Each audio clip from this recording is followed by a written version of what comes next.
Welcome to Health Oddity, the show that strips away the jargon and hype surrounding all things health and fitness to help you live a long, strong and energetic life. Lining up at the bar this week, here's Peter Lant, Paul Bassett and James St. Pierre.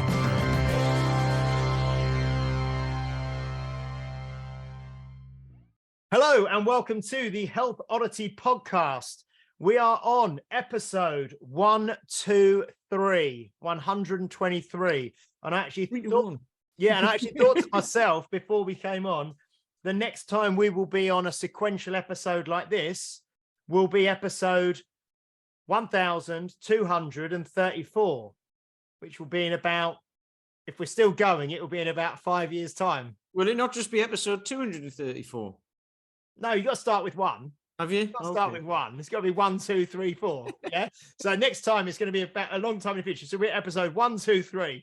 That's actually quite topical because we will need our guest by that point. Yes, we will. We'll explain that in a minute. All will become clear. So episode 123. We are also, this is our very first episode of 2023. So happy new year to everybody. Welcome to another year on planet Earth, another year with the Health Oddity podcast.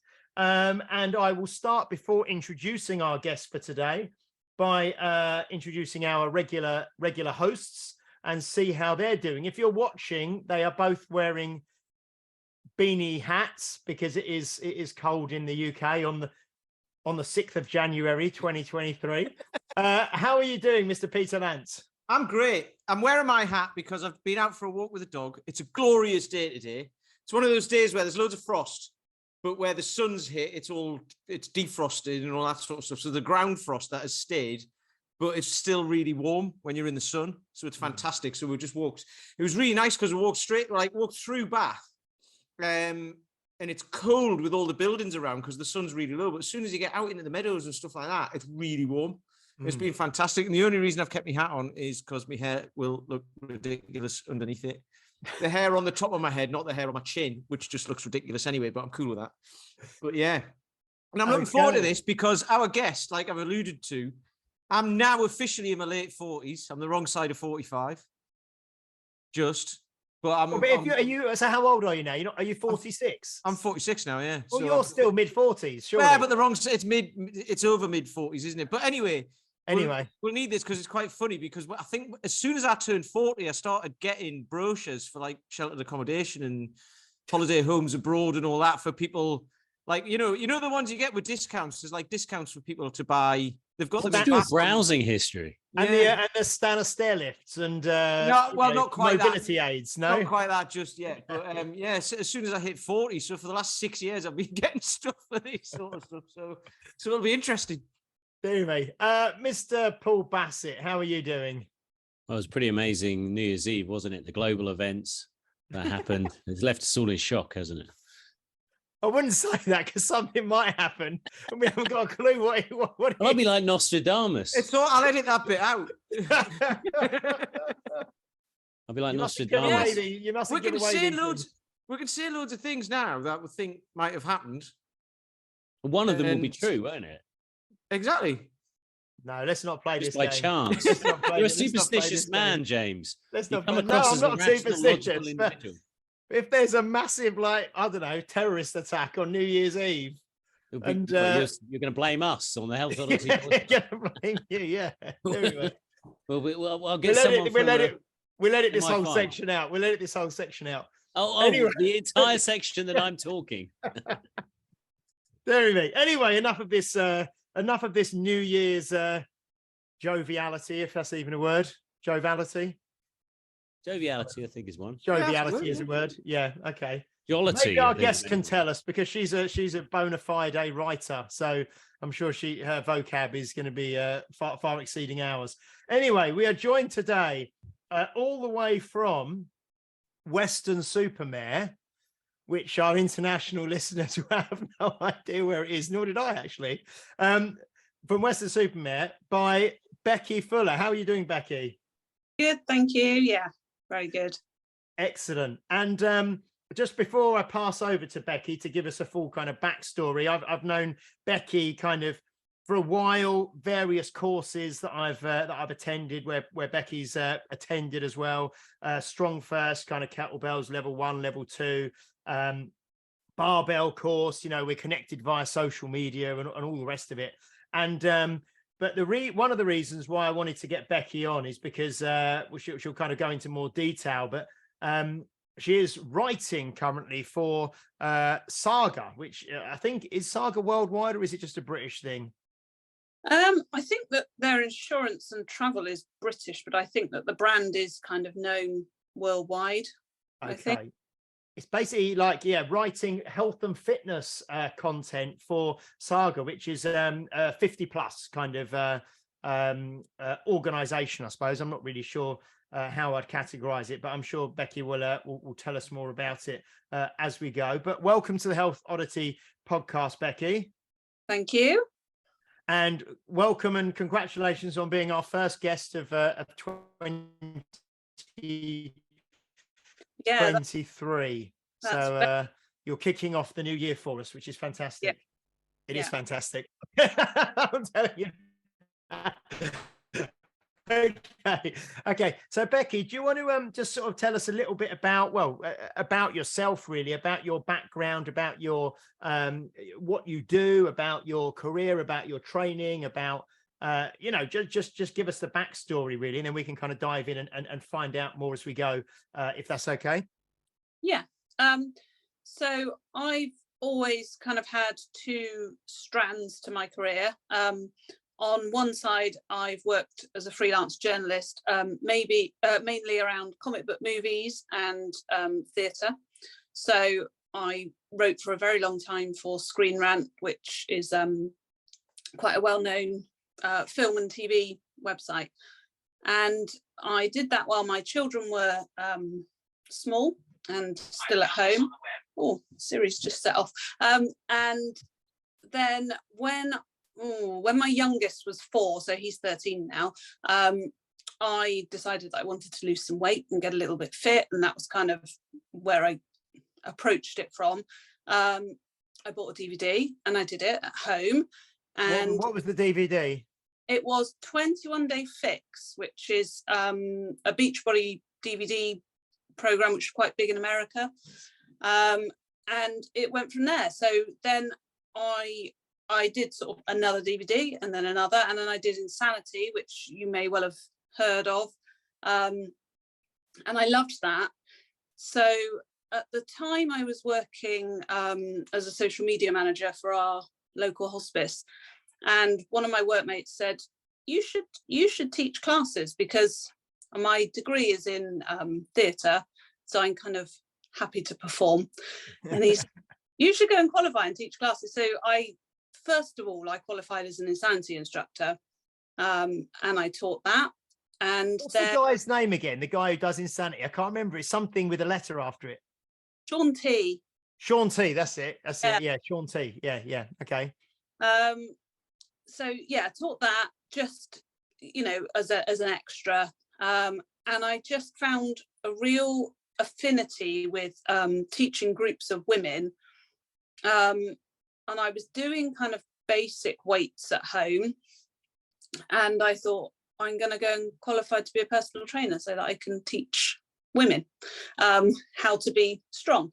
Because what I'd found was that although I'd lost some body fat, the actual transformation, it was much more of a mental transformation for me and a new way of looking at life completely. And then once I found the weights, once I found strength training, that was when everything began to change. And I just wanted more women to be aware of that. So qualified as a PT, and then I've been working as a personal trainer, fitness instructor, found the kettlebells, found Strong First, which sort of led me down that path. And so for the last 4 years now, I've been female focused personal trainer for women, doing strength training and kettlebells, and then kept the freelance journalism on the side. So fast forward to like this year, last year, because we're now in the new year. 2022, but yeah. Well done. Well done. We well done. I'm sure no one's picking anything up. Don't worry. Continue. Yeah, so it got to like September and I saw this job advertised, and I don't know if you've ever had a thing where you just look at it and it's like, that's me. That's just me. And I thought I need to apply for this. I wasn't necessarily looking at changing careers or going into anything different, but it was just there and everything aligned, because it was writing, which I love, which is my big passion. It was fitness focused, which is my other big passion, and it was focused on the over 50s. And just through pure coincidence, my client base as personal training had gone more and more into the over 50s, to the point where I only had 2 people who were under 50. So I'd found a real kind of love and affinity of helping. I hesitate to say older people because I'm 42, so I'm not that far off. And 50 is definitely not old, but helping people kind of discover strength training later in life. So yeah, I applied and got the job, and I'm absolutely loving it. So fantastic. So I was going to say, so how old were you when you first got that, just to get some kind of idea on timescales, when you got that first DVD, that kind of 21-day shred or 21-day, whatever it's called? How old were you when you started doing that? I was 34. So I was always fit because I'd done a lot of dance, and I used to play hockey and run cross country and stuff at school, but it just tailed off, as a lot of women, it happens to a lot of women when they start having children and your time is compressed, your time for yourself, and you're more focused on family and trying to hold down a job and run a home and everything. So yeah, I was 34. And I think that's a way that a lot of people, a lot of women certainly, who are very, very busy, like you say, career, home, children, that kind of online, or well, it wasn't online at the time, because I remember back in the days of VHS and stuff, but VHS or DVD, fitting exercise in around the home. I mean, my mum, I remember, was a single mum,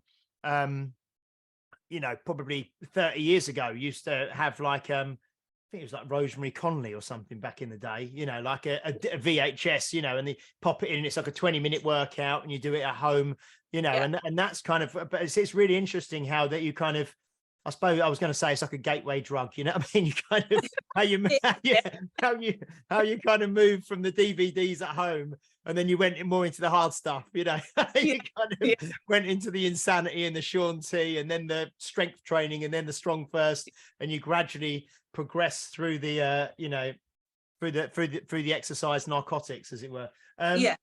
Okay. So, Pete, were you going to say something? I think I cut you off earlier. Were you good?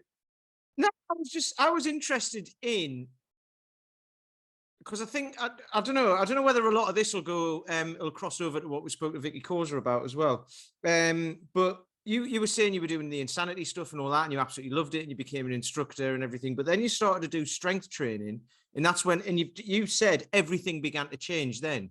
So I was just wondering what you meant by that, because obviously there's getting fit and stuff like that, but and as we know on this podcast, like, strength training is really good for many, many benefits that people don't seem to realize. They just go out and get fitter and lose weight, which is where you said you started. So I just wanted to know what began to change.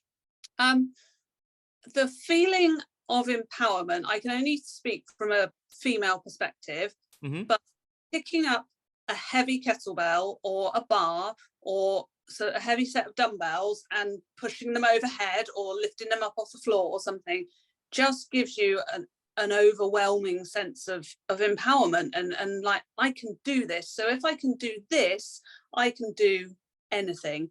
And the strength training kept me going the whole time. When my marriage fell apart, that kept me going, because I knew, well, if I can do hard things, and it became less about, because I didn't have a massive amount of weight to lose. I lost about 10 pounds, but the reason I started was because I didn't like my thighs, and I was still the same shape from all the cardio. But then when I started strength training and I physically began to shrink, but not losing weight, and I ended up with, you know, what to me was my ideal physique. You feel better in yourself, because you feel like you look good and things fit well. So you feel better in yourself, you carry yourself differently, you become more confident, and then you're just lifting really, really heavy things, and you just think, yeah, look at me, you know. And it is, I always say, I try and help women to become strong in body and mind, and I think that that's what strength training does. That's the change. Excellent. Yeah. And I was just going to say, when you it's kind of, I think, a common kind of route into exercise that you know, women, so, and I can't remember who we had on the podcast recently. It was definitely, we're definitely having this conversation whereby it might have even been Vicky Causa, you know, where you know, and I actually saw this recently. I went to for the first time in years, I went to a kind of a mainstream leisure centre gym when I went to Norfolk the other weekend. And I went in there, and it was one of these gyms where, you know, you've got a big line of treadmills, a big line of cross trainers, a big line of bikes, you know, 4 or 5 rowing machines, and then a kind of a weights area. And I saw quite a lot. I only went in there 2 days in a row, but often you'd get couples come into the gym, all varying ages of couples. And it was really noticeable that the female, you know, if they're you know, mixed sex couple, you know, the female would come in and go to the cardiovascular equipment and go on the cross trainer, and the man would take himself off into the weights area, you know, and then kind of at the end of the workout, they both kind of get together and you know, walk out the door together. But they literally walked in together. One goes to the cardio, one goes to the weights. And I think that that's kind of still, because I hadn't seen that for years, because I've just operated in a different environment in my own gym and other gyms I've gone to, more sort of, I suppose, gyms, the kind of places that we go to for courses and things that are a bit more kind of focused. But so I was actually quite surprised that that was still a thing, you know, that women go to the gym and do cardio, men go to the gym and do weights. And it's often said that, you know, women need to train a bit more like men and men need to train a bit more like women, you know, so they kind of, you get more of a balance. But that's quite common, isn't it? Like you said, you started with that cardio thinking, I just want to lose weight and get smaller, I suppose, you know, and then you'd lost weight, but then realized there's going to be more to this. I can't just do cardio, you know? Yeah. And I agree with you. I worked as a fitness manager in a local charity gym where I was doing my classes as well. And that is what happens, that generally the treadmills are taken up by women and the weights are taken up by men. We, you know, through Strong First, you know how many women are into the strength training game, and we kind of train in different types of gyms. But yeah, it's still broadly out there. And then what I find is training women over 50, you know, I get clients coming to me in their sort of 70s and they're like, well, I just feel really unfit. But they're not unfit. They just can't keep up because they are of the cardio mentality. And the importance of strength training for women is just like, it's just vast, absolutely vast at all stages and all ages, but especially as you get older. And I really, that's part of what I want to do in my job, is really make a broader audience aware of the importance of strength training. That's interesting, because we had Mike Sousa on however many weeks ago it was. probably about 3 weeks ago now. Yeah, but anyway, we had him on, and he do you know of Mike Sousa? Yeah. So you've seen him. He's a big. He was at the level 1. I don't know if you were at that or not. Anyway, he was He's a big geezer, could look scary, but he's not. And it seems like he trains mainly women in their 50s, 60s, 70s. He was talking about, and he was talking about the the kind of central nervous system keeping you safe. And he said Brett Jones had an analogy, which was like a car alarm that goes off if you just if you just walk past it, the car alarm goes off. It's like no, the danger. And I don't think it's just women. I think a lot of men of certain age, I'm going to say, I think, feel that way. They feel like if I'm going to put something heavy above my head, or I'm going to lift something heavy off the ground or whatever, I'm going to hurt myself. And it's like, yeah, but you can do that progressively over time. But if you haven't been doing that, and then you've got to a man or a woman in their 50s or 60s, you can still do it safely, and you can still build strength and maintain muscle and all of that. And I think when you start using terms like strength and muscle, then Brett Jones spoke about this. He said you start to get this image in your head of bulky people on Instagram lifting weights. And you're like, well, I don't want to look like that, and I don't want to be like that. And it's like, well, that won't happen. You know what I mean? So yeah. How do you explain that? How do you get around that? Because that's kind of a barrier to people, isn't it? Yeah.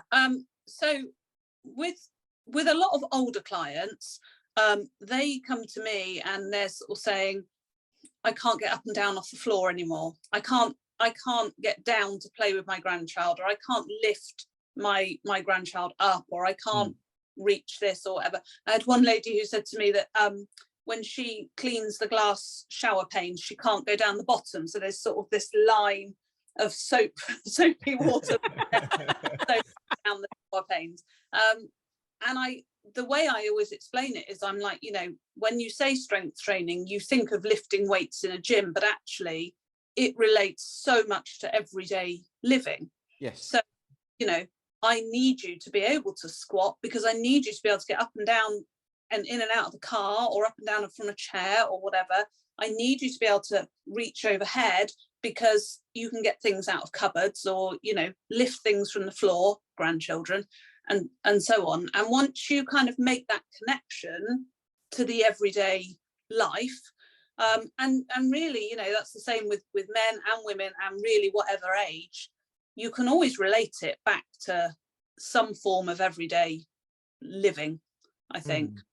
Yeah, So, that's interesting. It's kind of like, what do you struggle with? Well, I struggle with this very normal thing day to day. Right, it'll help with that. Yeah. So, yeah. Yeah, we often say on the podcast that, I've mentioned it a few times. I know that because of the people that we talk to week in, week out, and the conversations that we have and the circles we move in, we're almost, I've said before, it feels like you're in a little bit of an echo chamber, and you really feel that, well, everyone knows this stuff. Everyone does this stuff. The world is changing out there. Everyone's aware of strength training. But it really did hit me that at that public gym a couple of weeks ago, that actually, Christ, things haven't actually changed that much. The vast majority of corporate, commercial, big, local authority gyms, whatever, it's still that way that I kind of thought we'd moved away from. So I think what's really interesting now is you having this new role, writing for Saga. You're going to be writing to people who are totally, out of this echo chamber, and, the general public, and maybe people who don't do any exercise at the moment, or probably most of them, if they do, who are still in that kind of old, gender stereotype of, women do cardio, men do weights, or and that sort of thing. So what kind of, I know you've already started, putting pen to paper, although I know you don't do it that way anymore. But you've started writing things already for Saga. Are you going to sort of write it as a progressive series of articles, or do you cover a different topic each week, or what's the format going to be to actually start to, because this is actually really interesting, where you're going to get the opportunity to speak to and to educate people who are not in this world at all, aren't you?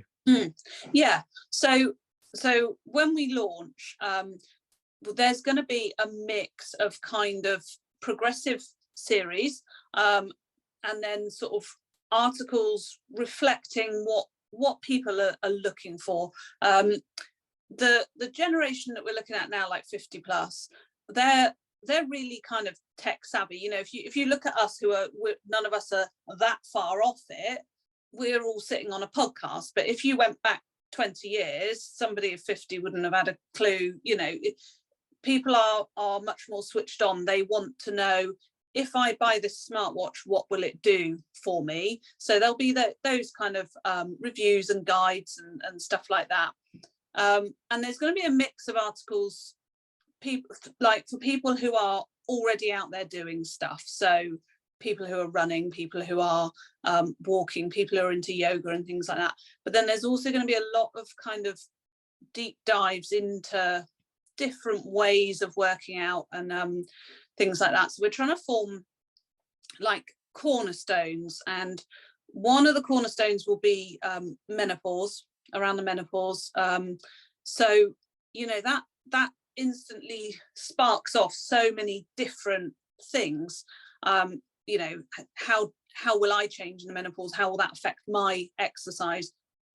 Should I start strength training? Yes. That's a rhetorical question. Word. Yes. Yeah. Always yes, isn't it? It's just no way around it. Just say, yeah. And you know, different things like that.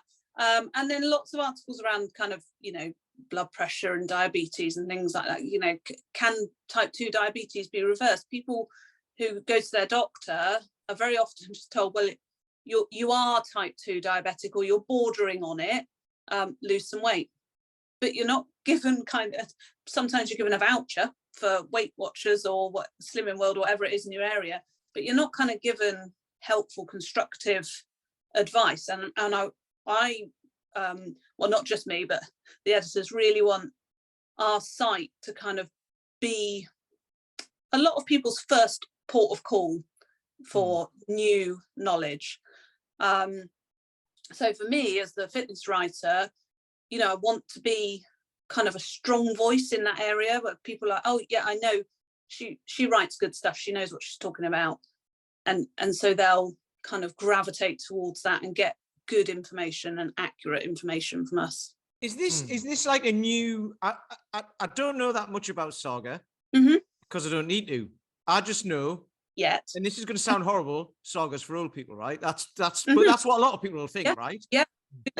Which it's not if it's over 50s, because I'm like, that's me in 4 years' time. You know what I mean? So, but it's been around for a long time. So is this kind of like a new kind of direction?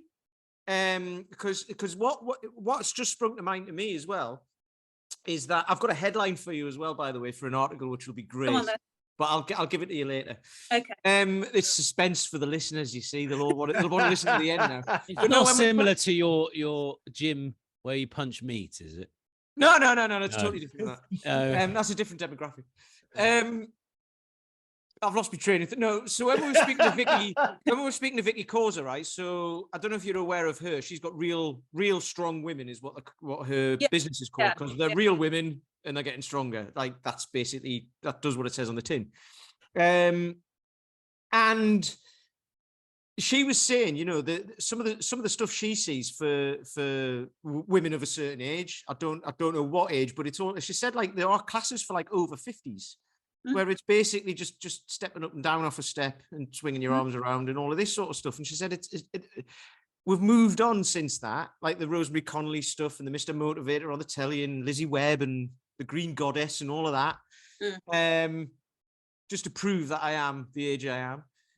But that's changed, hasn't it? So is this like a new direction for Saga, or because like I said, I don't know the past really. Yeah, so Saga have been around for years and years. I can remember having a really good laugh because my mum was eligible for Saga. You know, she's kind of mid-70s now. But they started out offering cruises and insurance, basically car insurance, travel insurance, and so on. And then they launched Saga magazine, which you subscribe to and get sent out, you know, like an actual physical magazine. And yeah, they've kind of changed their structure a little bit and their leadership and stuff, and they're launching Saga Media because people are online now, and the biggest consumers on like Facebook, biggest consumers of video content on Facebook are 55 plus. So they're the ones who will watch the kind of long form video content on Facebook and YouTube, possibly because they've got time, possibly because they feel more comfortable with a long form video as opposed to a short TikTok clip. I don't know, but you know, that they're very, very vocal on Facebook. They're nearly all on Facebook, and it's just, you know, we are changing the way we consume our media as a global population anyway, but specifically that age group. And Saga have always, like you said, most people sort of go, oh, it's for old people. Generally speaking, it's kind of been 70 plus who have gravitated around that name, unless you want cheap car insurance, you know, and then you're like, oh, I'll go with whoever because they're the cheapest.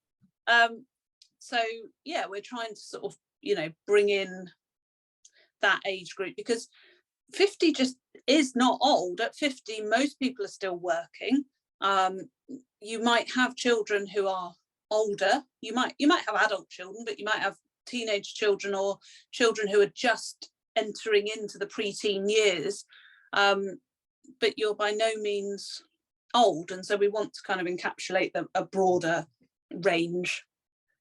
There's a member of my gym called Ray Moore. I'll give him a little shout out. And years ago, I remember how old is he now? I think he might be 69 at the moment. But he's been a member of the gym since he was in his 50s. So, you know, probably about 13 or 14 years. And I remember him telling me once he was sat in the GP's office, and he was reading it. This is how he said he knew he was getting old. He was sat in the GP's waiting room, just, you know, you pick up a magazine, reading a magazine, and he was really into it. He thought, God, this is a great magazine. There's loads of articles. I really like this. And then he realized he was reading the Saga magazine. And then he was like, right, that's a sign that I'm getting old. Was it like an advert for them, like a pair of slippers that you can pay off, like in monthly installments? Like, oh, they look comfy. It was probably like, it was probably something about classic cars, and then something about holidays, and something about, and he said, and he was really into it, and he thought, this is a great magazine. I wonder what this is. And when he turned it to the cover, and it was the Saga magazine, he thought, now I know I'm getting old. But I'm just wondering whether or not we're going to get to the stage where in old people's homes, everyone's singing Prodigy. Because I mean, when you think about, that's Peter Kay, isn't it? You're going on about. Yeah. Put a bit of Smack Your Bitch Up on for your grandmother. yeah. But this is brilliant, though. This is really interesting, because what is great is what you've just said, is that Saga are kind of rebranding themselves to say, no, we're not that. Because like there's lots of things there's lots of, I don't know, organizations or whatever you want to call it, and brands that will stay where they are and just encompass people as they get even older, rather than saying, do you know what, we actually are still for over 50s, and time has changed in the last 20 years. So yeah, because I think, and I thought this long before I even went for the interview or applied to the job even, kind of, you know, my mum's mid-70s. When I think of what my grandma was like in her mid-70s, it was very different. You know, probably by the time I get to my mid-70s, it will be very different again, because times are changing. The way we age is changing. And I think that there's an appetite out there. I don't think that people necessarily want to deny the aging process, but they just kind of think, well, it is just a number. It's just an arbitrary number. It's more about how I feel. And I don't want to feel old. I don't want to be sedentary and whatever. People are kind of embracing life a bit more. And maybe, I don't know, but like you said as well, I think people now, I know there has been a real shift, and it's this kind of around the kind of population as well, whereby people are, the age that many people are having children is getting later, isn't it now? In general. So you know, a lot of women maybe now would have children at you know, late 30s, 40, early 40s, even into mid 40s. And then obviously when you're 50, you've still got someone of primary school age, you know, as a child of primary school age. And that's kind of myself and Steph, you know, we had kids you know, a bit later. So you're going to know that when I'm 50, I'm still going to have how old will Xander be? He'll be about 10, you know what I mean? So yeah, but James, when you're 50, you're still going to be playing with toys. Like little, I mean, look at behind you. I know. But isn't there an elephant in the room, which is, on one hand, we have this perception that, you know, 50 isn't old. But actually, if we look at the demographics of our country and certainly any the kind of westernized countries, you know, the level of morbidity and ill health over the age of 40, 50 is so high. So on one hand, we have this kind of idea that I feel young, you know, 50 is young, 60 is young, you know, we have people 66 or 60, 70% of our population is either overweight or obese, and therefore dealing with things in a way that our grandparents' generation never did. I mean, you look at pictures of our grandparents in 20 and you think you're not 50 in that picture because of the way you dressed. You know, people look younger now. People have better hair. They have access to different kind of ways. Well, I know none of us have that. Stop showing off here. But at the same time, we have people who are more sedentary.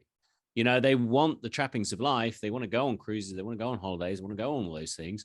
But then their body's falling into disrepair, and all of the consequences of that. Yeah, we need insurance because you might be needing help. You know, so this is what I think. You know, it's easy. On one hand, we've got the marketing. It's like, hey, everyone's young at heart, blah blah blah. But you know, do you have a young heart? Quite literally, you know, because it could fail at any moment unless you take care of yourself. I think what you're saying there, Paul, is really, again, it's another example of us being in this kind of echo chamber with the people we talk to and the way that we are. We all four of us on this call are in our early to mid 40 to late 40s. Sorry, Pete. we're in our early to late 40s, but we all exercise regularly. We all train. We all are mindful around what we eat, and you know, mindful around sleep and all these things. But I think you're very right that that's not, even across my kind of friendship group of people I went to school with who are the same age as me, most of them, you know, aren't particularly healthy and don't do exercise. And yeah, so I think you're right there. I think that's and that's possibly who Becky will be writing for, I presume, because it's not going to be it's probably not going to be the people who consume a lot of fitness and health content on social media and you know, on media and stuff. I suppose it's going to be the everyday person, isn't it? Yeah, absolutely. And you know, one of the articles that I'm putting together at the moment, it sounds really basic, but it's just a review of like the best leggings out there. Now, if I wanted to buy a pair of leggings, I know what I'm looking for. I know the brands that I like, and I know where I'm going to go. If somebody in their 60s who is extremely unhealthy and perhaps overweight and very self-conscious and whatever wants to buy a pair of leggings, they're not going to Google Sweaty Betty leggings or Nike or, you know, whatever. They're going to take themselves to their local Marks and Spencers, or they're going to pick some up when they're shopping at Tesco's or, you know, wherever. And it is kind of looking at that angle of like, well, how, and you do have to take that into account. How would I approach this if I knew nothing about the situation? And so, you know, that's just like one example, but another example is, you know, one of the things I've written is about walking. Kind of, you know, this is where you could start if you've done nothing, but you've suddenly had a wake-up call. So say the GP has said you're borderline diabetic, or you've had some kind of heart scare, or you're on blood pressure medication or something. Where do I start? What do I do? Well, look, actually, get yourself outside just for a few steps a day, because, as you say, broadly speaking, there are a lot of people out there who need the help. And I've seen firsthand the difference that me just working with one client can make, you know, somebody in their 60s who is so unfit and so unhealthy that they can't get up and down from a chair without getting severely out of breath. You see the difference that it makes gradually as you kind of introduce more and more into their life, and it changes their whole life. Yeah, I just want a chance to do that on a bigger scale for more people. Yeah, and I think that kind of we've spoke about this before on the podcast, that, and again, we're probably on this podcast we're kind of preaching to the converted a lot of the time, because people who are listening to a podcast called Health Oddity are already interested in that or want to find out more about that. But there's still only I think it's less than 13% of the population of the UK who engage in, gym, health club, exercise classes, strength training, whatever, like purposeful exercise, is still only sort of 13%, so there's that huge, and that's the thing, isn't it, that to tap into probably something like what you're going to be doing, writing for Saga, gives you the, like you say, the reach and the outreach and the possibility of talking to people who none of us, who this podcast will probably never talk to, because they, wouldn't want to sit and listen to, a few people sit around for an hour talking about exercise, so I think that's fantastic. Yeah. And like you say, you're going to have to write very differently because it's all the stuff that there's this thing, isn't there? This assumed knowledge. You're talking to someone and you think, well, this is too basic, or I'm being condescending or patronizing by talking like this because everybody knows this, where actually most people don't. So yeah. That's what I was about to say. Something similar is people are on Facebook, they're on Instagram. They see things, they know that gyms are there, they know that podcasts like this are there, but this might be a bit much for them, or going joining the gym might be a bit much for them, or what people say on Facebook, like, or Instagram or on social media is a bit too much right now.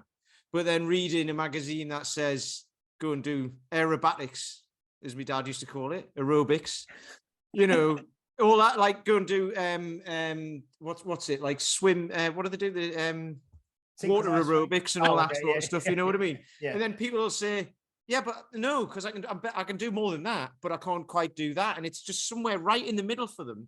And I love that, because I've kind of changed my message recently back to weight loss again.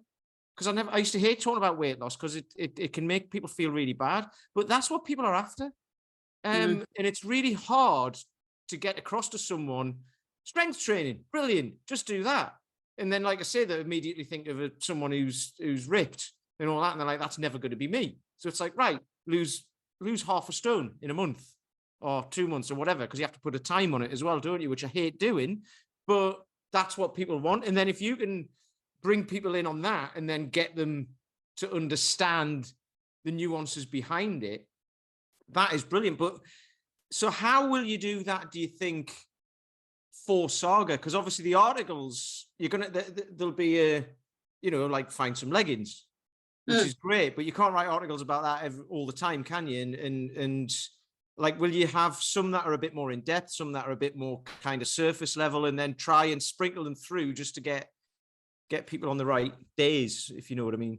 Yeah, and we want a good mix of, I mean, you'll all know, but fitness extends far outside of like doing this exercise. It's kind of, you've got mental wellness, you've got good sleep, you've got nutrition and stuff like that. And so it's introducing those topics in a way that doesn't overwhelm somebody. You want somebody to go onto a website and think, oh yes, this is for me. You don't want them to walk on and go, oh no, that's too much, it's too much. And we are lucky we've got the brand name that kind of attracts that audience anyway.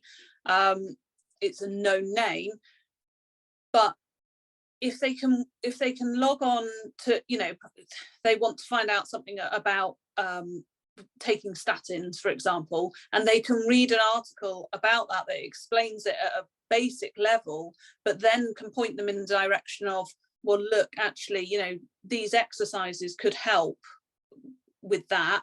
And if you want to eat this way, or if you wanted to lose weight, try this, and whatever. If there's a lot more kind of articles out there, it's explaining stuff in a way that is simple and clear, but not patronizing, because people don't want to be spoken down to, but especially when they're older. There's kind of sometimes this mentality, isn't there, of speaking to older people as if they're stupid, and they're not. So yeah, it's having a broad mix. They can land on one article, but then they see all these others around it that are relevant. I think that's brilliant, because I do think it's kind of a forgotten, you know, that you get like the forgotten generations, don't you? And then it was always kind of older people, but now it is kind of there's kind of like a middle section, isn't there, of people kind of 50 plus up to like mid 70s, say, that doesn't really get targeted by this sort of stuff. And that's where you've just been saying there, people on statins and what have you. I remember when I went for my medical check many years ago when I was 40, and my cholesterol was fine, all of that. You know, my chance of mortality was like 1.3% or something. If you're less than 10%, it's fine. So that was like background radiation, negligible. But she did say to me, in about 5 years' time, we'll have to start talking about statins, because my actual number is quite high, but my ratio was good and all of that. And I was like, we won't, because I'm a healthy guy as far as I know, you know, and I try to be and all that. So, but the problem with that is, so there will be people on statins, blood pressure tablets, whatever, and there will have been for like 20 years, 30 years by the time you get in your 50s or 60s, and they can just say, they can have it in their own heads there. So you were talking about the mentality side of it and all of that sort of stuff. And they can be, that is me. But it's not you. Yeah. So like say something like type 1 diabetes or whatever, there's not a lot you can do about that. But if it's like type 2, high blood pressure, high cholesterol, but it's in my family. And it's like, yes, it is in your family, but were your family always healthy? It's like, you know, your body behaves around what you put in your mouth and what you put in your brain. And thoughts you have, so, and that changes how your body reacts to life, doesn't it, and how it reacts, how it shows up. So what you've just said there is brilliant, I think, because people can, it's I suppose it's getting set in your ways, isn't it? You can be like, you can define yourself as that person. I'm fat, I'm out of shape, I'm on blood pressure tablets, I'm on statins, and that's it, that's me forever. Pick up a Saga magazine in a doctor's waiting room and say, why haven't you told, and going to the doctor, why haven't you told me about this? Do you know what I mean? Yeah. That's brilliant. Yeah. And I'm not knocking the NHS or the work of doctor ever, because it's fantastic. But there is so many other options. And you know, it might be that you have to stay on statins, but you can do an awful lot to help yourself. You know, and it doesn't define you. But like you said, people become set in their ways, and actually that applies to everything, not just medically wise, but you know, some women are, I'm just a mum, or I work part-time and I've got children and whatever, that doesn't define you. You know, it's so much bigger than that, and you just need to kind of open your mind to new experiences and to trying new things, and to sort of see what sticks, what you like, what you enjoy, what you don't. You know, I ran a couple of 10Ks, and I think it was the second one that I had to run, and it was on the beach and it was raining and it all went to mud, and I finished and I thought, you know what, I really, really hate running. I don't know why I'm doing this, but I kind of thought, well, I should try running because everybody's running, so perhaps I should just try. But you know, broaden your horizons, really. And if we can encourage more people to do that, whatever their age, then I think that, you know, us working within the fitness industry, well, then we're doing a good job. But at least you ran the 10K and then decided you didn't like running. You know what I mean? Because like some people, a lot of people don't like running. Like, have you ever really tried? You've just said something there, Becky, as well. I just wanted to bring it up because you just said something. And it doesn't hit me hard, but it's like, it just makes me think when people say, I'm like you've just said, I'm just a mum. It's like, that's like the most important job in the world, isn't it? You know what I mean? It's like, and then people say, I am just a mum. And it's like, what, all the things you have to do to be that is massive. But people will use it to keep themselves in a box. And it's like, hang on, you're the most important person in your kids' lives, pretty much. So if you can do that, you can do anything. Yeah, absolutely. No, that's great. I think we'll start to wrap up. That's a really nice kind of well done, Pete. That's a really nice way to thank you. I only did it so everyone will say, what a great guy, Pete. What a lovely guy. Just quickly, I was going to ask Becky, I mean, obviously the website, when it launches in January, later this month, can anyone access it, or is it something you have to be a member of Saga? You have to have a special login, or will anyone be able to go to it and have a read? Go to it. Anyone can go to it, which is also kind of the joy. I mean, really, what we want is for people to Google, how to start trail running. I don't know, and boom, an article pops up, and you sit and you read it, and you're sort of, you don't necessarily think I am reading an article that is tailored to old people. It's accessible to all, and of course the good thing about that as well is it then takes us global, so there's no kind of limit on who can access what we are writing. Do you know yet what the actual website is going to be, what people will type in, or I do, but I'm not allowed to say. Oh, okay. Well, that's good advertising, isn't it? That's really going to help us publicize you. That's brilliant. Okay. Well, when we put this out, we'll if we're allowed to, we'll put in the link to this website we keep talking about.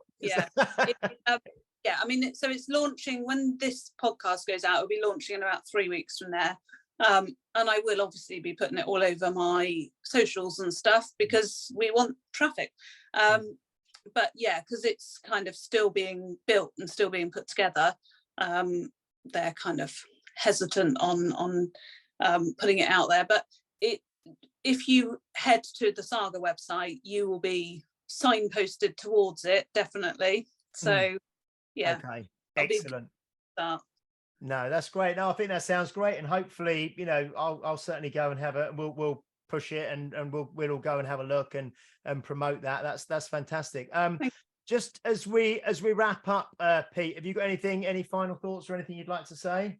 Yes. Oh, yes, you left us on a knife edge, on a cliffhanger. You said something, and it immediately made me think about this book from 25 years ago, a book that I've never read, obviously, but the book Men Are From Mars, Women Are From Venus, right?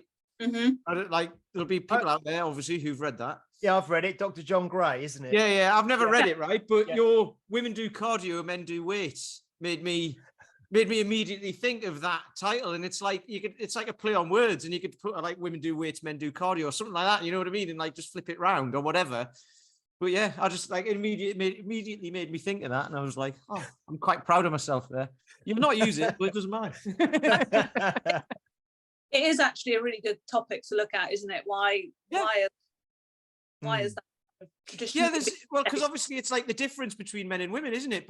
But in fitness, there are obviously differences, but the way you can train doesn't necessarily need to be that different. So yeah. Anyway, another one. Women eat salads, men eat steaks. No, it's true. No, it's true, isn't it? It's one of these things. It's silly, and it's not being sexist at all. It's just a way that people, it's kind of these kind of strange kind of gender defining kind. You know what I mean? It's just way things happen, isn't it? Yeah. No, it's strange. Mr. Paul Bassett, do you have anything you'd like to leave us with? I'll leave you with something sensible.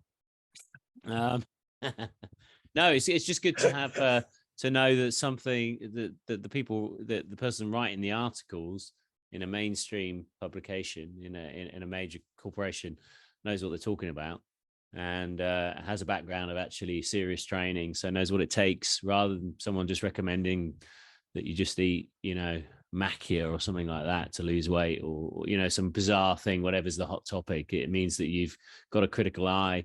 You've probably done a lot of these things, if they work or not, and you can actually communicate them because you've done them, and I think that's quite powerful, and that means they'll be in good hands. Thank you. Excellent. No, Becky, it's been really lovely talking to you. It's been really lovely conversation, and like we say, we'll as soon as the website's up and running, we'll really give that a good push, and I'll certainly be on there and reading, and I'll be sure to tell Ray, who was the chap reading the Saga magazine in the GP's office, that that there's going to be some good content coming on the online side now as well, which is great. If people do want to, connect with you, follow you, find out more about you and what you do, not just from the writing side, but also the kind of, your own kind of training side and the fitness side, what's the best way for people to do that? Instagram probably is Workout Woman 1. You'll know if you found me because my logo is very similar to a female superhero who has woman in her name. Same on Facebook. So if you search Workout Woman, you'll find me. Excellent. So that's just to confirm, that's the Wonder Woman logo we're talking about. If you know what that is. Okay. Very similar. Very similar. Okay. But not similar enough for any copyright infringement. Of course. No. Okay, brilliant. Okay, guys, thank you so much again. That's been the first episode. That's been episode 123, the first episode of 2023 of the Health Oddity podcast. Thank you again, Becky, for joining us today. Thank you, Mr. Paul Bassett. Thank you, Mr. Peter Lant. Please do like, share, subscribe, leave a review on iTunes or Spotify. And also, if you'd like to join the Facebook group, just go into groups on Facebook, type in Health Oddity, you'll find us, click on join, and one of us will let you in. We will see you next week, where we will be joined by Mr. Brooks Kubik from America, the author of Dinosaur Training and over 30 books on strength training. And we'll be back next week with Brooks. So until next time, take care, guys. See you later. You've been listening to Health Odyssey with Peter Lant, Paul Bassett, and James St. Pierre. To get your regular fix of hype-free health, you can subscribe and leave a review wherever you get your favorite podcasts. You can find out more on today's and other topics at healthodyssey.com, or find us on Facebook or Instagram by searching for Health Oddity.